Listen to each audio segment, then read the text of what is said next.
Shalom. First and foremost, I want to give all praises, honor, and glory to Yahweh, Bahasham Yahushai, Bahasham Recha Kudash. Double honors to the elders and the apostles of Great Millstone, and peace and blessings to the elect. And today we're going to go into the book of Numbers, the first chapter. And as we start to get into the book of Numbers, transitioning from the book of Leviticus, Israel is still in the wilderness, okay? But this book pretty much covers the events that take place, the situations that happen in there from our journeying in the wilderness up unto eventually the land of Canaan, okay, as we make our way there slowly, and the different regulations the Lord puts in place along the way, okay? So this is the book of Numbers, chapter 1, verse 1. And the Lord Yahweh spake unto Moses in the wilderness of Sinai, in the tabernacle of the congregation, on the first day of the second month, in the second year, after they were come out of the land of Egypt, saying, Take ye the sum of all the congregation of the children of Israel. And that sum is the total count, like a census, after their families, by the house of their fathers, with the number of their names, every male by their polls.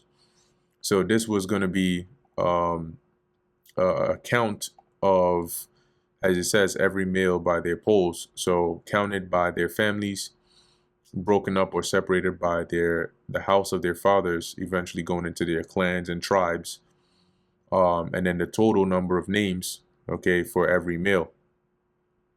So as it says in the NKJV, take a census of all the congregation of the children of Israel, by their families, by their fathers' houses, according to the number of names, every male individually. From 20 years old and upward, all that are able to go forth to war in Israel. Thou and Aaron shall number them by their armies. Okay, so there's a criteria for those that would fit this, right? The males, 20 years old and up, that were able to go to war. They were the ones to be numbered. And with you there shall be a man of every tribe, every one head of the house of his fathers. So in addition, right, they would call apart or set apart a man to represent each tribe. Okay, these would be the heads of their, as it says, the house of their fathers, so the chief of those of each tribe. And these are the names of the men that shall stand with you. Of the tribe of Reuben, Elizur, the son of Shadir. Of Simeon, Shelumiel, the son of Zurishaddai. Of Judah, Neashan, or Nashon, the son of Aminadab. Of Issachar, Nathaniel, the son of Zuar. Of Zebulun, Eliab, the son of Helon. Of the children of Joseph, of Ephraim, Elishama, the son of Ammihud. Of Manasseh, Gamaliel, the son of Pedazur. Of Benjamin, Abidan, the son of Gideoni. Of Dan, Ahiezer, the son of Ammishaddai. Of Asher, Pagiel, the son of Okron. Of Gad, Eliasaph, the son of Deuel. Of Naphtali, Ahira, the son of Enan. These were the renowned of the congregation. So they were, men in high positions of each tribe that were appointed to represent like the heads of the different tribes here. Princes of the tribes of their fathers, heads of thousands in Israel. And let's look into that word princes here. Okay, because in a nutshell, is people in a high position, specifically for this case.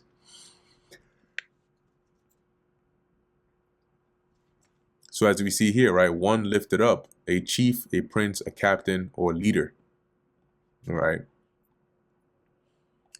Verse 17, and Moses and Aaron took these men, which were expressed by their names, as we just read, and they assembled all the congregation together on the first day of the second month. And they declared their pedigrees. Their pedigrees is their basically their ancestral lineage, right? Their line, their family lines, after their families by the house of their fathers, according to the number of of the names, right? So each family would come of a tribe, right? Because they would all be traced back to, one of the sons of, Jacob, right? Going back to one of the tribes. According to the number of the names, however many there were per that separation, right? Per tribe. From 20 years old and upward by their polls. As the Lord Yahweh commanded Moses, so he numbered them in the wilderness of Sinai. And the children of Reuben, Israel's eldest son, by their generations, after their families, by the house of their fathers, according to the number of the names. So in each generation, right, remember this is 20 years old and up, with each family, right, you had different families of the Reubenites. So in each family, you would count, or you would get the head count of all those that would qualify, right, per this requirement or standard. And then, right, you would combine all of those counts to get what is the total head count of that tribe of Reuben. As it says, according to the number of names by their polls, every man from 20 years old and upward. And when you go into that word polls, it's just basically like the heads, right, of each house. Right, head, poll of a census. Okay. It says a head in enumeration of persons. Like even today, right? If they say there's a poll for, counting, or how many people say yes, how many people say no, it's really just a head count to find out, okay, how many are in favor of X or not in favor of it. Every male from 20 years old and upward, all that were able to go forth to war. Those that were numbered of them, even of the tribe of Reuben, were 46,500. That's 46,500 total that were males 20 years older, able to go to war. Of the children of Simeon by their generations after their families, by the house of their fathers, those that were numbered of them, according to the number of the names, by their polls, every male from 20 years old and upward, all that were able to go forth to war. Those that were numbered of them, even of the tribe of Simeon, were 59,300. So 59,300.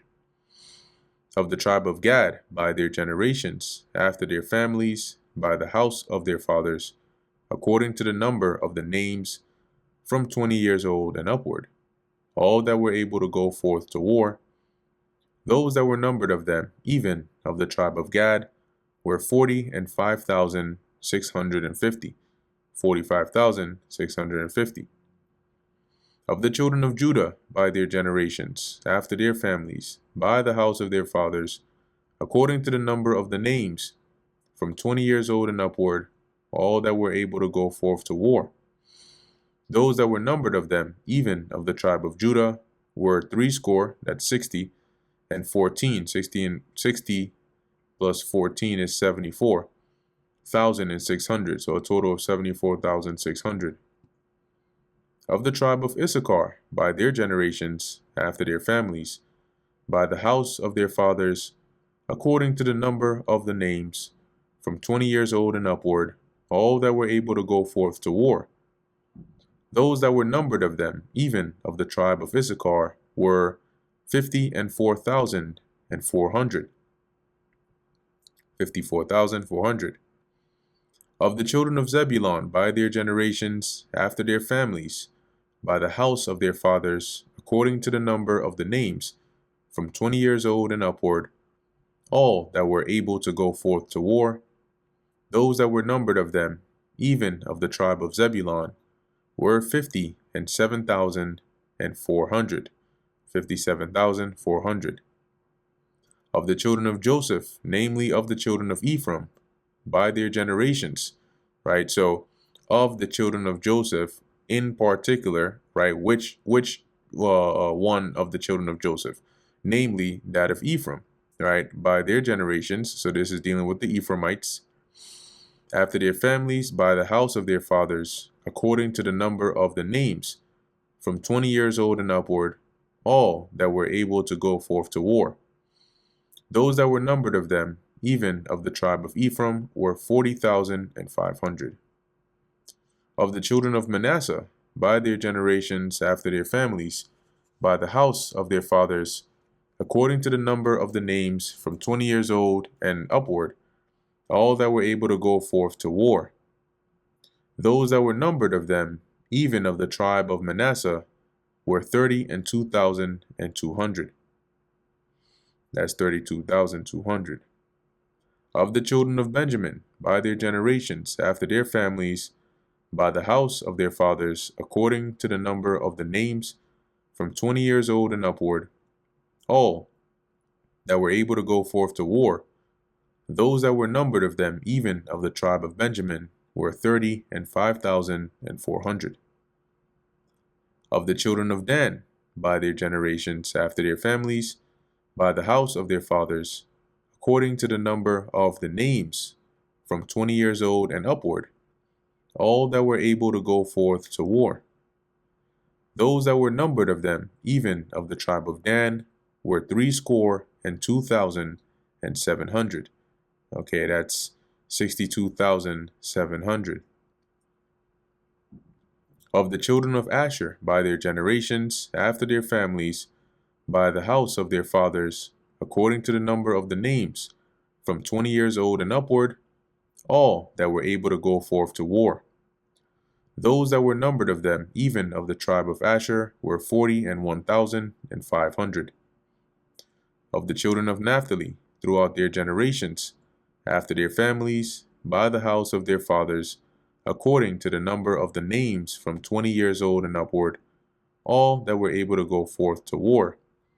Those that were numbered of them, even of the tribe of Naphtali, were 53,400. These are those that were numbered, which Moses and Aaron numbered, and the princes of Israel, being 12 men, each one was for the house of their fathers. And these are the 12 men that we basically just we read up at the beginning, each of them representing a tribe. So were all those that were numbered of the children of Israel by the house of their fathers, from 20 years old and upward, all that were able to go forth to war in Israel.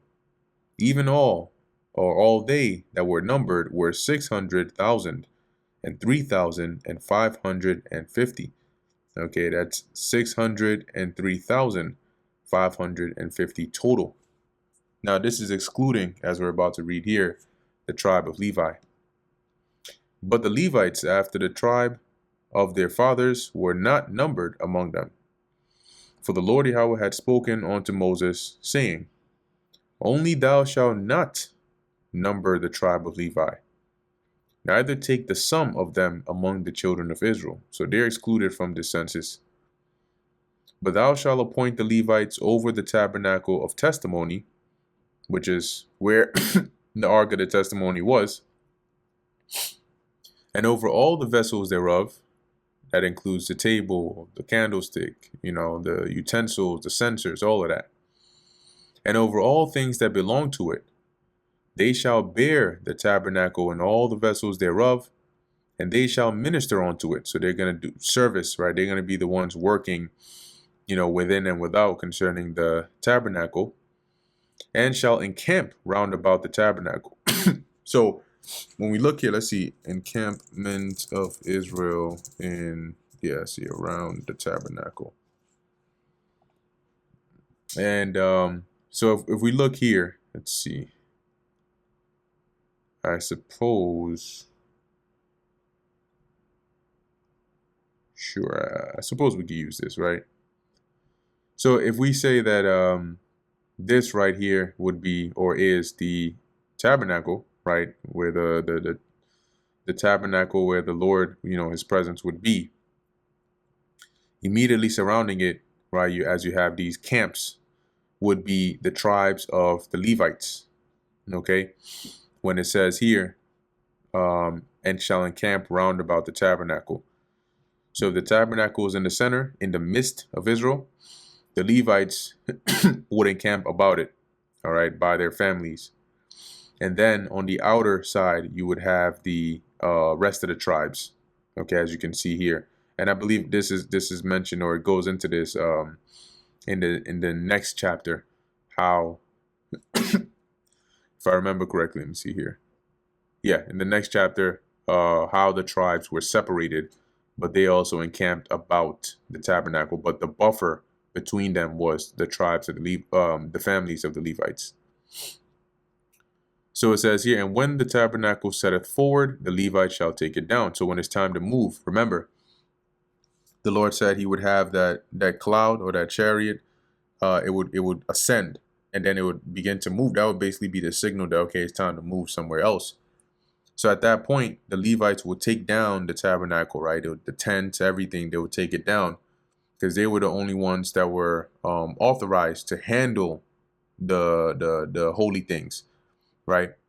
And when the tabernacle is to be pitched, when you get to a point of setting up camp again, the Levites shall set it up. They're going to set up the tent. They're going to set everything back up again. And the stranger that cometh nigh shall be put to death. Now, this stranger here is referring to basically anybody that's not authorized, i.e. being a Levite, to come near onto this service, right, onto this work that we just read up above here, the setting up or the taking down of the tent. Anybody else tries it, they're gonna be put to death. And that's why, as it's gonna tell us, the Levites were basically that buffer between the rest of the tribes and the tabernacle. And the children of Israel shall pitch their tents, every man by his own camp, every man by his own standard throughout their hosts. And the standard, when you go into that, it's like a banner, right, which signifies like who you're with. Well, in this case, it would be like each tribe. Okay, so there are certain areas where you have the camp, where you have the different tribes, right? You have Reuben and Judah and Issachar and Zebulon, and so they would be encamped about the tabernacle, divided by their tribes. Like a very low level example of how the land of Israel was like separated, and each tribe had their own portion or place to dwell throughout their host. But the Levites shall pitch round about the tabernacle of testimony, that there be no wrath upon the congregation of the children of Israel. And the Levites shall keep the charge of the tabernacle of testimony. So they would be the ones in charge, and they would be like that buffer, right, between the people and the tabernacle in the center. And the children of Israel did according to all that the Lord commanded Moses, so they did. And the reason it says that there be no wrath upon them, because remember, it mentioned above that anybody else that comes near will be put to death. And that brings us to the end of the book of Numbers, the first chapter. Lord willing, that was edifying to the elect. In closing, I want to give all praises, honor, and glory to Yahweh, Bahasham Yahweh Shai, Bahasham Recha Kodash. And until next time, Shalom.